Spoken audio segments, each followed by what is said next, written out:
What if I told you that one of these three Straw Hats will be the key to taking down the five elders? Okay, so it's not an exaggeration to say that the Gorosei so far are the most terrifying threat the crew have faced to this day. Sure, power-wise, they haven't been all that impressive, at least not compared to Luffy, or well, at least not compared to Luffy in Gear 5. He's been able to pretty easily handle them one-on-one with very little issue, and as we saw in Chapter 1110, it took three of them working together to really give him a challenge. Again, this is when he's in Gear 5. We've seen what happens when he tries to take them all without it, and well, it ain't pretty. Now, I mean, to be totally fair though, even in Gear 5, when he went to punch Mercury, the same thing did end up happening. However, Gear 5 opens up Luffy's arsenal to more than simply just punching and kicking.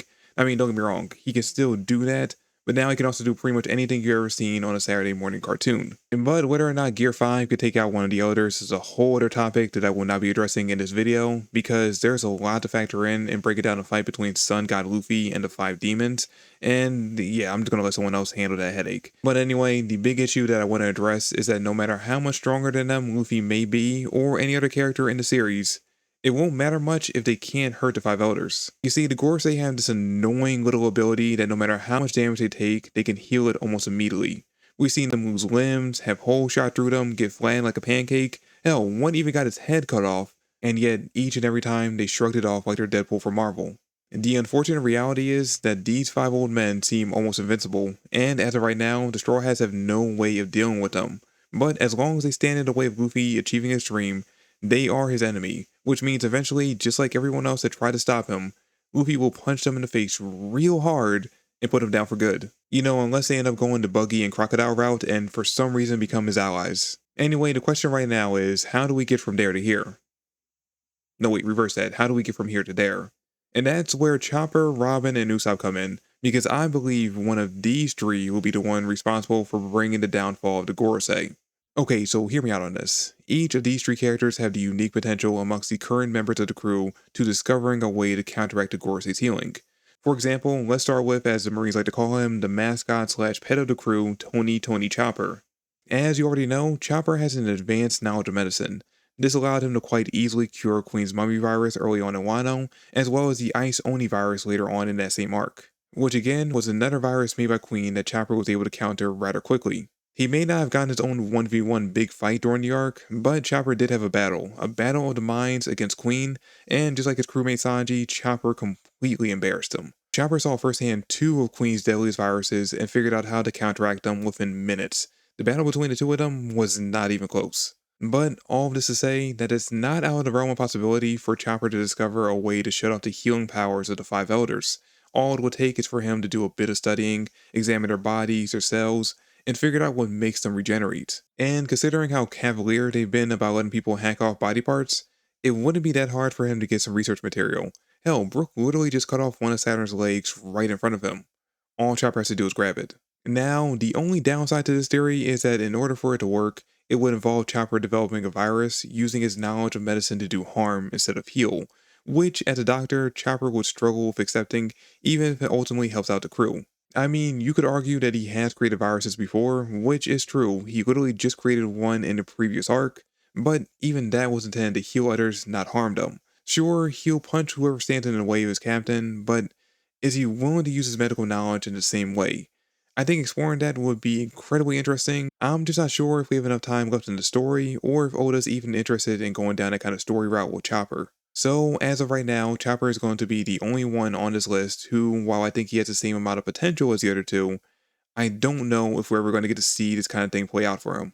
Next, we have one of my friend's favorite characters in the entire series, the Devil Child Nico Robin, which I want to point out the irony in the fact that the World Gov gave her this title when they are literally run by actual devils. But nonetheless, my theory for Robin is a little bit more likely than the other two, and could also explain why the Gorosei are so determined to end her. And it comes down to her ability to read the poneglyphs. What if their fear is not only that she'll discover the truth about the world's history, but that she'll discover the truth about them as well? Or, more specifically, their abilities. Or, even more specifically than that, where their abilities come from. As of the recording of this video, we know almost nothing about the Gorosei. I mean, we suspect that Venus might be from Wano due to its aesthetics, but that's pretty much it. Everyone else we know almost nothing about. We know so little about these five characters that there's actually a theory I've seen online where people think that they might actually be real demons who ate human fruits, and that their old man forms might be their actual Zoan forms and not the other way around. And for all we know, that theory could be 100% accurate. That's how little we know about them and where their powers come from. But there's a good chance that if they are actually from the ancient times, from the void century, if they were actually around this entire time, which many suspect they might have been, and if they are, then there could be something about them or their abilities hidden away on one of the poneglyphs. Most likely one of the poneglyphs hidden away on Laugh-Tail, which, if there's something about them on there or their abilities, most likely we're going to find out some kind of weakness they have as well. Which again would explain exactly why they want to make sure that their knowledge of how to read the poneglyphs is well hidden, because once someone has the ability to read them, then they'll be able to figure out exactly how to defeat them. So, given the fact that the crew is guaranteed to make it to Laugh-Tail, and that once there, Robin will definitely end up reading the poneglyph on the island, this theory is very likely. The only question is, will they end up defeating the Gorosei before or after they make it to the island? And then finally, we have the one and only God Usopp. And this was a theory that spawned this entire video. You see, now that we're getting closer and closer to the end of the Egghead arc, I think it's kind of hard to say because after chapter 11-14, it seems like we might be heading into another flashback, which if it's anything like the Kuma flashback, especially with how important the topic that we're going into might be, we might be in for another like 10 plus chapter long flashback. Anyway, sooner or later, the arc's going to end, and once it does, we'll be heading straight towards Elbaf. And this long-awaited voyage to the Land of Giants has been something many fans, myself included, have been waiting on for years, in a large part because we are all almost certain that this will be an arc heavily focused on Usopp, giving the character some much-needed improvements. Whether it be a brand new weapon, like a new hammer based on Thor's hammer, whose name I will not try to pronounce in this video, I have a hard enough time talking as it is, or, and this is my personal hope, finally getting to master his observation haki. Because, to my knowledge, since he used it to snipe Sugar back in Dressrosa, Usopp has not tapped into this ability again, most likely because he has no idea how it works or even how to activate it. But if he were to learn not only how to use it, but also advance it during Elbaf, then Usopp could be the key to discovering the Gorosei's one and only weakness. When it comes to kaijus, yokai, or any other kind of giant monsters in fiction that are seemingly unbeatable, there's always one spot, one item, or one part of themselves inside or outside their bodies that is usually their main weakness, and let's say in the case of the Five Elders, that weakness, whatever it may be, will be what ends up shutting off their healing. Finding that is going to be Usopp's job. Because I personally believe when it comes to Usopp advancing his version of Observation Haki, he won't get Future Sight.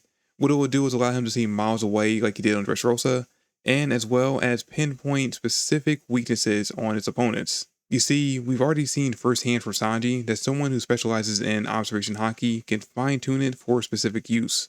For example, in chapter 11-13, he was able to use it to sense that Bonnie was in danger and rush over to her within moments. In fact, throughout the entirety of Egghead, he's been constantly using that whenever one of the damsels in distress were in danger. For example, again, he used it to sense that Nami was in danger when she was getting attacked, and basically each and every time that Bonnie was getting attacked by Kizaru during this arc, Sanji was able to sense it and immediately go over to protect her. When Sanji was training his observation haki, he maximized his presence and emotion sensing, combined the two, and now this allows him to sense when women are in danger from miles away. We'll end up training Usopp in the exact same manner, but in his case, maximizing his presence and strength sensing, or in his case, weakness sensing, combining the two and allowing him to find anyone's weak point. Which, in the case of the Gorosei being giant yokais, monsters, or whatever you want to categorize them as, will be the part of them that ends up cutting out their regeneration, and once destroyed, will allow characters like Luffy to do lasting damage on them. But the important thing is we want to make sure that the only thing being cut off is their ability to regenerate. We don't want to take away their yokai forms or any abilities they get from them, because once we do, the fight becomes extremely skewed in favor of Luffy and the good guys, which, while we want this fight to be winnable for them, we also want it to be an uphill battle so we can see much cooler action and see them develop as characters. And speaking of developing as a character, the reason why I like this theory so much is because it gives Usopp a key role in taking down one of the biggest threats the crew have ever faced, elevating him from a character that a large part of the fandom believes biggest accomplishment will be having an heroic death, to one of the most important crew members. Not to mention, it will be an amazing story for him to tell Kaya and the kids once he gets back to Silver Village that he was the key figure in taking down 5 giant old men. But anyway, that is how the Straw Hats, in my opinion, will end up beating the Gorosei, or at least I hope that's how they end up beating them, allowing the less powerful members of the crew, although I wouldn't really count Robin in the less powerful part, but still, allowing them to have a pivotal role in their downfall. Sure, it might be cool to have Luffy, Zoro, or whoever ends up in a 1v1 against the Elders push themselves past their limits to eke out a victory, but to me, it would be much more satisfying to have one of the Straw Hats we least expect to be even involved with the battle to be the key to taking them down. But let me know in the comments down below, will it solely be Luffy and likewise other powerhouses amongst their allies who overcome the odds, or do you agree that one of these three Straw Hats will play a crucial role in taking down the 5 Elders?